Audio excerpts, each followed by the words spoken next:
Former WWE commentator and executive Jim Ross comments on the Vince McMahon allegations, the lawsuit against his former boss, as well as McMahon's resignation from the TKO Group Holdings Board of Directors. Plenty of details on that. Plus, KSI has commented on receiving an RKO from Randy Orton last night on SmackDown, as well as his previous WWE appearances. Bayley, could she be coming out to Paramore at WrestleMania? Well, she's got permission from one of the band members to play the song at WrestleMania 40 in Philadelphia. Bianca Belairs, did she tease a heel turn last night on SmackDown? We'll talk about that. And Steve Macklin confirms his contract with TNA Wrestling is set to expire soon.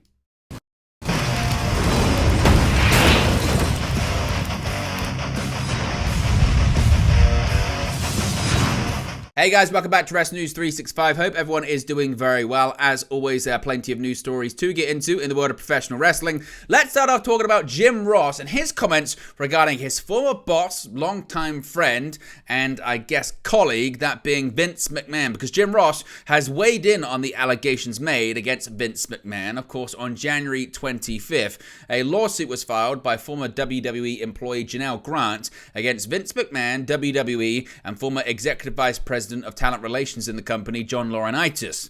The lawsuit accuses McMahon of sexual trafficking, emotional abuse, and sexual assault.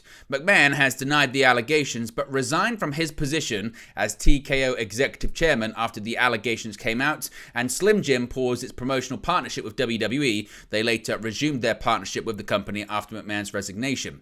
Jim Ross, of course, worked in WWE and alongside Vince McMahon for over 2 decades, and has given his thoughts on the allegations against Vince and his departure. He said, quote, "Lots of change afloat. Personally, I'll be glad when the winds have swept that change on through. I'm tired of it. It's embarrassing in a lot of ways that it's happened this way. It's affected a lot of innocent people. That's my take on it. I might be wrong. It's time to move on. It's time to move on and cause rest and peace for some people. But it's time to move on. I never believed that Vince would allow his company to get this out of control, and it has. I feel badly about that. I know how much WWE meant to Vince. I'm sure it still does. It's time. Let's move on," Ross said on Grilling JR. Of course, Vince McMahon is no longer officially associated with WWE, and recently he sold a ton of stock. But what is his standing in the company now? Well, TKO disclosed yesterday that Vince McMahon had sold 5.350 million TKO shares at $77 each, generating $411,950,000 from the transaction. According to the filing, McMahon retains ownership of over 15 million shares as of yesterday's closing price of $81.39 per share. McMahon's total investment in TKO is valued at $1,221,021,000. Now, Vince McMahon's association with WWE came to an abrupt turning point following his resignation from his role in the company. Now he is cashing in after leaving the company he outbuilt and merged into a global conglomerate. In a recent disclosure, it was revealed that McMahon opted to sell a substantial portion of his TKO shares, totaling, as I mentioned, an estimated $412 million. This strategic move not only serves to enhance McMahon's financial standing, but also raises a lot of questions about how he will spend the money. With the sale of over 5 million shares, McMahon's remaining stake in TKO stands at around 15 million shares, constituting approximately 9% of total outstanding TKO stock. So he doesn't own enough of the company to perform any kind of takeover in the future, as he did after his first retirement, when the story first broke that he had a ton of NDAs and hush money agreements floating around. Vince McMahon was forced to resign from WWE after Janelle Grant's lawsuit went public, along with the other horrific allegations made against him. The minute Slim Jim pulled their Royal Rumble sponsorship in the 11th hour before the big event, WWE knew they had a slippery slope that they couldn't afford to go down. TKO CEO Ari Emanuel and TKO President and COO Mark Shapiro reportedly urged Vince McMahon to step down and leave the company. Not long after his resignation was announced, Slim Jim returned to sponsor the Royal Rumble, and they even got an advertisement as part of LA Knight's entrance in the show. When it comes to more recent developments regarding McMahon and WWE, he has since been removed from WWE content to the best of their ability. In fact, his face was even blurred during cutscenes in the recently released WWE 2K24 video game as well. So what do you make of Jim Ross's comments about McMahon? What do you make of it now being confirmed that he has indeed sold that amount of shares and raised over $400 million million? Do you think this is a case of a bit of a retirement fund for him? Or is this going to be to actually have some settlements with not only the current lawsuit against him, but maybe more allegations that could arise in the future? Now, KSI was on SmackDown last night, and he was also on the receiving end of an RKO.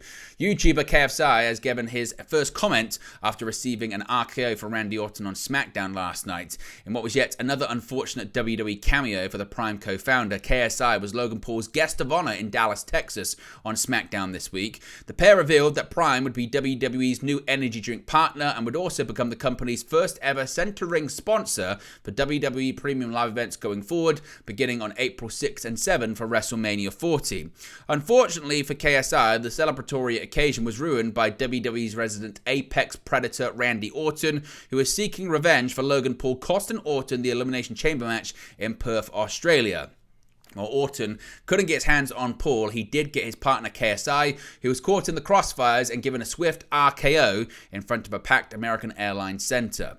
KSI was helped to the back by WWE officials and Paul after the RKO, but had enough in him to jump on Twitter afterwards. Here's what he would have to say in a couple of posts. First of all, he questioned, "Why am I always just getting beat up on WWE?" Of course, referencing the last time he was on WWE television at WrestleMania last year, when he was on the receiving end of a Logan Paul frog splash intended for Seth Rollins through the announce table at ringside. In addition to that, the Prime Twitter account said WWE in its prime, but KSI responded by saying, but at what cost? So again, at what cost? Because, yeah, he was on the receiving end of an RKO. Now, Bayley, she can be played to the ring by Paramore at WrestleMania because she's now got permission to use one of their songs. Now, WWE could see music from rock sensations Paramore if the band's lead singer Hayley Williams has her way. WrestleMania 40 will take place in just 4 weeks' time at the Lincoln Financial Field in Philadelphia, Pennsylvania. The show will be the 5th annual WrestleMania to take place across 2 nights, a tradition that's been in place back to the early days of the pandemic in 2020. Last month, a movement began on social media for Paramore to perform at WrestleMania 40. This caught the attention of Bayley, who expressed her support for the fan campaign. Now, the 2024 Women's Royal Rumble winner has once again taken to social media, this time with a message from the band itself.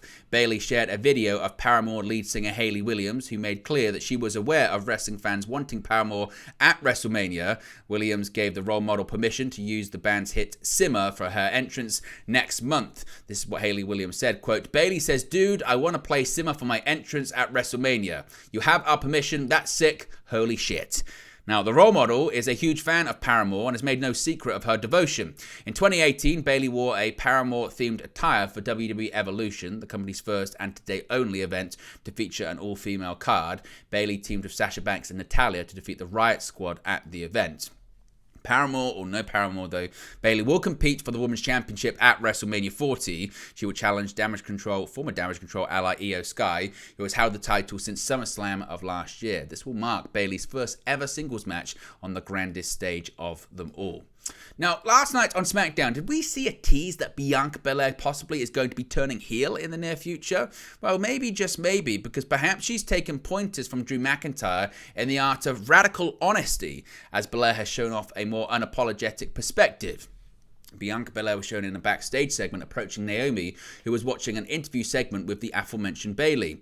In the interview with Kayla Braxton, Bayley lamented her Damage Control betrayal and noted that she has done some terrible things in the past, and while she did them for attention and for the betterment of the stable, they've now abandoned her. While Naomi expressed feeling bad for Bayley, Bianca Belairs was clear that she felt Bayley was just getting what she deserved, reminding Naomi that she wasn't here during Bayley's reign of terror. She also noted that if she had been here, Bayley probably would have taken Naomi out as well. Now, lots of people said, is that the beginning of a heel turn? Well, Bianca Belairs quote tweeted the clip of her talking to Naomi last night, and she said, quote, "Just speaking facts, and you know it's the truth. But like I said, good luck to Bayley at WrestleMania. I'ma just go mind the business that pays me." So, do you think this is the beginning of a heel turn? Maybe for Bianca Belairs, is it like Drew McIntyre inspired? Actually, all of my reasons for turning heel were actually justifiable. Let me know your thoughts about that in the comment section below. And finally, Steve Macklin, of course, a big star in TNA, but could he be on his way to maybe another company in the near future? As first reported by Fightful Select in February, the TNA contract of former Impact World Champion Steve Macklin is set to expire in May of this year.